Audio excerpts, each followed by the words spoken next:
Le pouvoir de la déception. Il y a quelques mois, j'ai fait un audio dans le canal Telegram que j'avais pour parler du pouvoir de la déception et de ce que j'en avais retiré comme enseignement.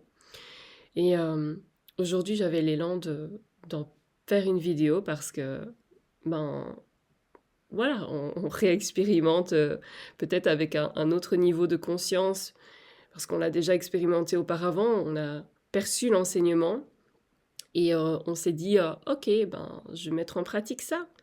Et donc aujourd'hui, la vie repropose une expérience pas similaire dans la forme, mais dans le fond, où, euh, où la déception est présente. Et aujourd'hui, on véhicule beaucoup que si on est déçu, c'est parce qu'on avait trop d'attentes, c'est parce que, voilà, ceci, cela. Bref, mais j'avais plus envie d'amener cette notion de déception, de ces cadeaux, de la puissance de la déception, dans l'univers de l'incarnation, c'est-à-dire dans l'ancrage et l'incarnation de notre essence dans notre corps et dans notre vie. Parce que c'est le but de mes partages, c'est d'être ancré encore plus dans sa vie, dans son corps, dans son quotidien, dans le monde, et ne plus chercher à fuir ce qui est là, ce qu'on ne désire pas voir. Et donc, on va rencontrer différentes expériences au cours de notre vie qui vont nous amener à vivre cette déception. On peut avoir des attentes sur une personne, sur une relation. On peut avoir des attentes et des projections aussi sur comment doit se comporter telle ou telle personne, ou comment doit s'exprimer la vie de couple. Voilà, on peut être déçu sur des projets parce qu'ils ne se déroulent pas comme on l'espérait ou comme on l'avait imaginé. On peut être déçu de son travail, on peut être déçu de plein de choses, de tellement de choses. On peut être déçu aussi de par plus l'espoir, j'allais dire la foi, mais plus l'espoir que l'on place dans quelque chose d'extérieur à soi, dans une situation, dans des personnes, dans des concepts. Et donc on peut être déçu parce on n'obtient pas les résultats associés à cet espoir que l'on place dans quelque chose, à ses attentes, à ses projections, à ses envies. Et donc quand on est déçu, on peut être tenté de se recroqueviller, de s'enfermer, de tout envoyer valser. On peut en vouloir aussi aux autres, à l'extérieur, à la vie, à Dieu, à l'univers, à des personnes, à des situations. On peut en vouloir, on peut réagir, rentrer en réaction et adopter des comportements qui ne nous serviront pas.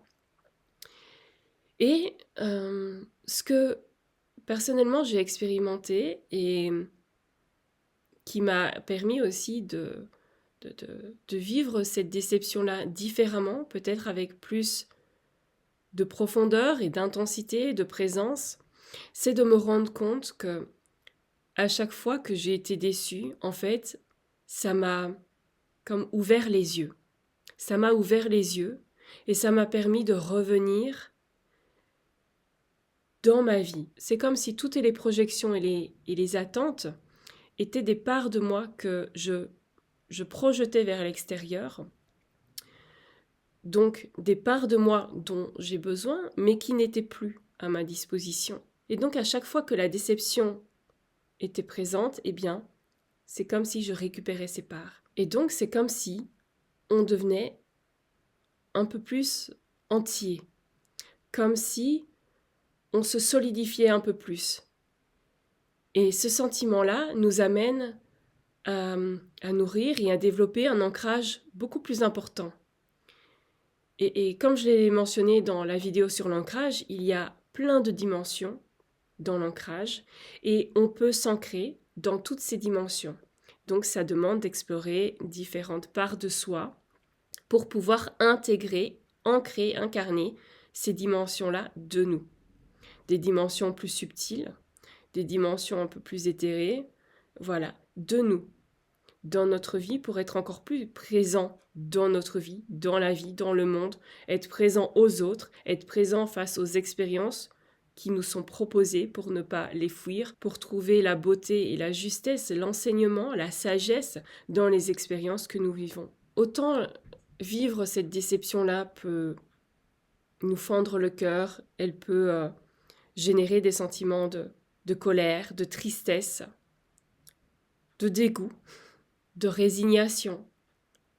Mais si on prend la sagesse de ce sentiment, si on prend la sagesse, si on s'y connecte à l'enseignement et au cadeau qu'elle nous offre l'opportunité de nous regarder en face. Elle nous offre l'opportunité de faire face à ce qu'on ne voulait pas, à réagencer un peu notre vie, à nous réaligner, à redéfinir ce qui est important pour nous, à réaffirmer nos valeurs et donc à rentrer en cohérence avec nos valeurs. Chaque fois que l'on est déçu de quelque chose ou de quelqu'un ou d'une situation, ça nous permet de reprendre notre pouvoir personnel.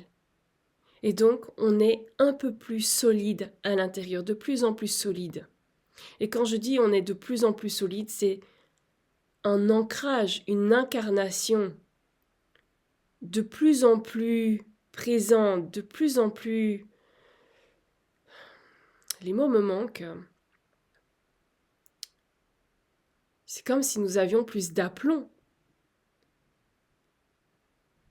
Et donc, nous pouvions encore plus connecter notre propre sagesse et être reliés à la vie d'une façon ou d'une dimension encore plus profonde. Et là, je parle d'un ressenti intérieur, donc c'est à vivre pour pouvoir le ressentir. Et ça nous permet de prendre confiance en nous encore et en nos capacités, notre capacité à faire face à des situations.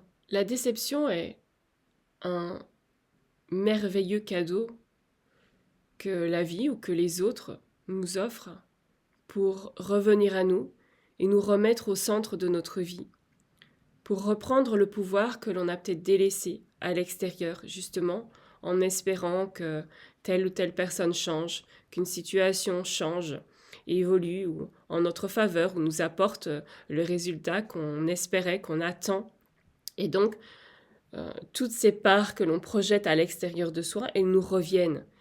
Et donc, c'est déstabilisant, c'est très inconfortable au début, parce qu'encore une fois, ce sont de nouveaux repères à pouvoir trouver.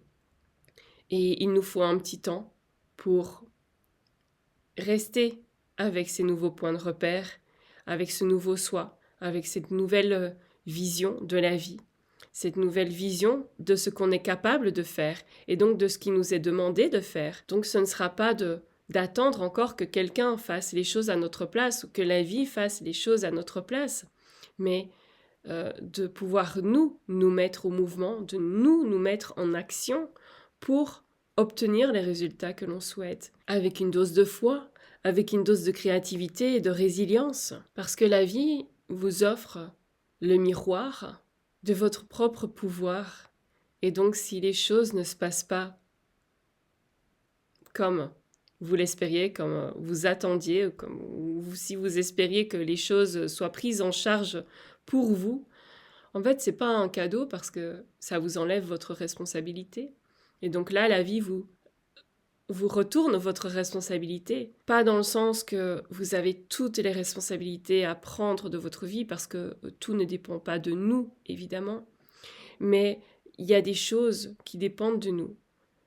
Et que ce soit nos attitudes, nos postures, nos actions, les réactions, la façon dont on va se sentir, les choix que l'on va poser, tout ça, ça va dépendre de nous. Et donc la vie nous permet de nous embellir, de nous magnifier, notamment ici par la déception et tout ce que cela inclut. Et moi, je trouve ça fabuleux. Même si c'est très inconfortable à vivre, mais je trouve que c'est un beau cadeau. Et plus on va se détacher, et ça c'est un travail émotionnel, et plus on va se détacher de nos attentes, de nos projections, plus on va pouvoir développer cette foi et cette résilience, et donc trouver aussi de nouvelles opportunités, de développer notre créativité pour réajuster les choses, pour pouvoir créer un chemin qui nous conduira vers la destination de nos rêves.